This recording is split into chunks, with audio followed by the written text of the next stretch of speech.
मतलब एक नॉर्मल आदमी की तरह नहीं, जहाँ मन हो वहाँ नहीं जा सकते हैं, तो जीवन जीने में कुछ ऐसी कठिनाई जो मतलब सरकार आप लोग लिए और बेहतर कर सकते हैं अपने हिसाब से, तो बताइए कि और भी कुछ बेहतर करने के लिए। नमस्कार, अभी हम बिहार सत्याग्रह आश्रम में हैं और हमारे साथ देख सकते हैं पीछे दिव्यांग लोग इस बिहार सत्याग्रह आश्रम में आए हैं। आखिर हम जानने का प्रयास कर रहे हैं कि ये लोग इस आश्रम में क्या करने आए हैं। तो आप लोग कहाँ आए इस आश्रम में? मैं यहाँ अपने दिव्यांग साथी मुकेश जी के मार्फत यहाँ आया हूँ और ये सत्याग्रह आश्रम में मैं जन सुराज पार्टी से जुड़ना चाहता हूँ और इस पार्टी में जुड़कर ट्रेनिंग के उपरांत मैं जन सेवा के लिए और जन जन तक अपनी बात को रखते हुए और अपने संपूर्ण बिहार में एक सच्चा सत्याग्रह आंदोलन को छेड़ने के लिए इस पार्टी से जुड़कर और सामाजिक सेवा कार्य योगदान देना चाहता हूं। मतलब इसका मतलब ये है कि आप बिहार सत्याग्रह आश्रम इसलिए आए हैं क्योंकि जो बिहार में एक मुहिम चल रही है जन स्वराज का, प्रशांत किशोर जो चला रहे हैं, इसका सपोर्ट करने आए हैं? बिल्कुल सपोर्ट करने आए हैं। और ऐसे मैं एक चिकित्सक हूं, मेरा पूरा नाम डॉक्टर वैद्यराज मनोज कुमार है, लेकिन मैं अपने क्षेत्र में चिकित्सा सेवा प्रदान करते हुए इस पार्टी के लिए भी मैं एक अब संपूर्ण बिहार में जन सुराज लाना चाहता हूं। और मैं ये चाहता हूं कि हम अपने गतिविधियों से, इस पार्टी के गतिविधियों से जुड़कर जितने भी हमारे दिव्यांग साथी जन लोग हैं उनकी कल्याणार्थ, उनके हित को रखते हुए, जैसे हमारे बिहार में आज भी दिव्यांगों का पेंशन 400 रुपया है, तो इस पार्टी के तहत मैं जुड़कर और इनको अपनी दिव्यांगता, अपने दिव्यांग समाज के तहत संपूर्ण बहुमत देते हुए दिल से, आत्मा से, हार्दिक इच्छाओं से मैं चाहता हूं कि अगले विधानसभा चुनाव में इस पार्टी की बहुमत अच्छी से अच्छी बहुमत आए और सरकार में भी आए, ताकि हम दिव्यांगों का उत्थान हो और पेंशन राशि को 400 से 2000 कर दिया जाए।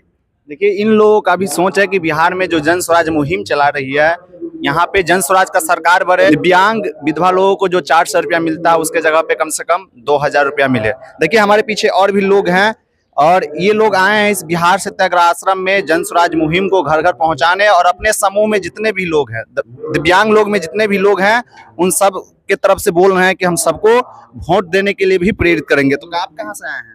मैं तो गायघाट से आया हूँ, पटने का ही निवासी हूँ। कैसे पता चला इस बिहार सत्याग्रह आश्रम के बारे में?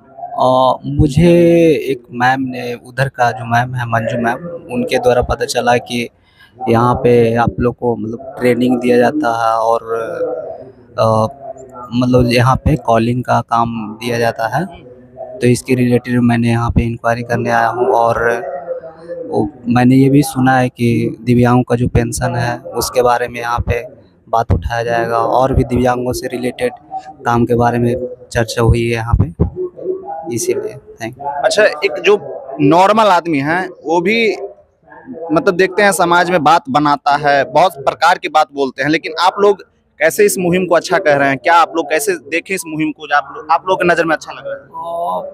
ये भी कि मैंने देखा है या गांधी मैदान फील्ड में जो प्रशांत सर आए थे, तो छात्रों के लिए आंदोलन किए थे, उसके बीच में लड़े थे, रहे थे, तो मैंने सोचा कि जब उन लोगों के लिए कर सकते हैं तो हम लोग तो हैंडीकैप पर्सन हैं, तो हम लोग के लिए ज़रूर आगे आएंगे। इसी सोच के साथ मैं यहाँ पे उपस्थित हुआ हूँ।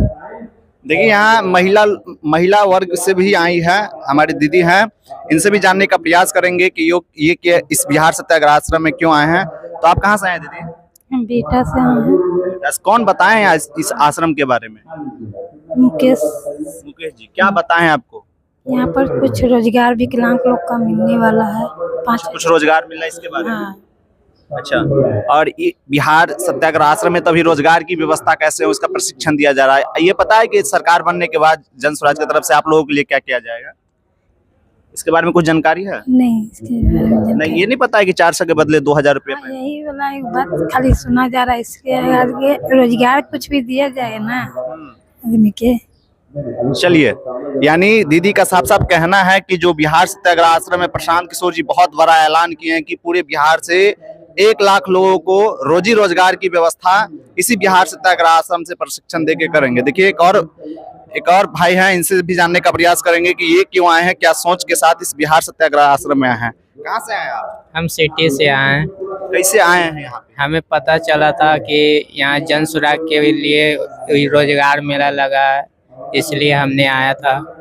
अच्छा, क्या क्या बताया गया आपको यहाँ आने के लिए? बताया गया था कि यहाँ पर रोजगार के लिए लगा गया है मेला, और पेंशन के लिए भी बताया गया था कि अभी आप लोगों को कितना पेंशन सरकार की तरफ से मिला? मेरे को 400 रुपया का भी मिल रहा है। हमें बड़ा बोलना है कि यही कि 2000 तक किया जाए सर। 400 रुपया मंथली, मतलब महीना महीना मिल जाता कि नहीं आता अकाउंट में? 2 महीना 3 महीना बाद एक बार? कभी मिल जाता है, कभी लेट से आता है। अच्छा, उससे आपका जीविकोपार्जन हो जाता है, जीवन अच्छे नहीं, से? उससे कुछ नहीं होता है। सरकार से यही योजना है कि हमको बढ़ाया जाए कुछ। क्या पढ़े लिखे हैं कि नहीं? हाँ, कितना पढ़े हैं? 10th पर। 10th पढ़े हैं। देखिए, एक डॉक्टर साहब भी हैं पीछे। और हाँ, जैसा कि हमें कहने का मतलब ये है, मैं डॉक्टर वैद्यराज मनोज कुमार सभी दिव्यांग भाई बहनों के हितार्थ बोलना चाहता हूँ कि बहुत ऐसे दिव्यांग भाई बहन लोग गरीबी की मार झेल रहे हैं, और जो ये मतलब बीपीएल कार्ड धारकों का राशन वगैरह जो व्यवस्था किया जाता है, उसमें मैं ये चाहता हूँ कि जब वो अपना नाम जुड़वाने जाते हैं तो उनसे ये कहा जाता है कि आप शादी किए या नहीं किए। ये बहुत बड़ी सवाल है। बहुत दिव्यांग भाई बहन लोग ऐसे हैं कि जो कि शादीशुदा हैं ही नहीं, वो अपना जीवन यूं ही एक सिंगल पर्सन होके बिताना चाहते हैं। तो मैं सरकार से या जन सुराज पार्टी के जो मुख्य अधीक्षक जो भी हैं और आधिकारिक लोग हैं, मैं उनसे अपनी बातों को पहुंचाना चाहता हूं, रखना चाहता हूं कि अगर उनकी अगले विधानसभा चुनाव में बहुमत आती है, सरकार बनती है, तो मैं ये चाहता हूं कि दिव्यांग जन शादी करें या न करें, उनको AAY यानी अंत्योदय अन्न योजना के तहत 21 किलो चावल और 14 किलो गेहूं की व्यवस्था की जाए। शादी हो या न हो, उनके बच्चे हो या न हो, चूंकि कार्ड बनवाने जाते हैं तो सबसे पहला सवाल होता है कि भाई आप शादी किए कि नहीं किए, बहन जी आप शादीशुदा हो या नहीं। तो क्या हम लोग शादीशुदा नहीं है तो भगवान जी पेट नहीं दिए हैं खाने के लिए? अन्न की व्यवस्था होनी चाहिए।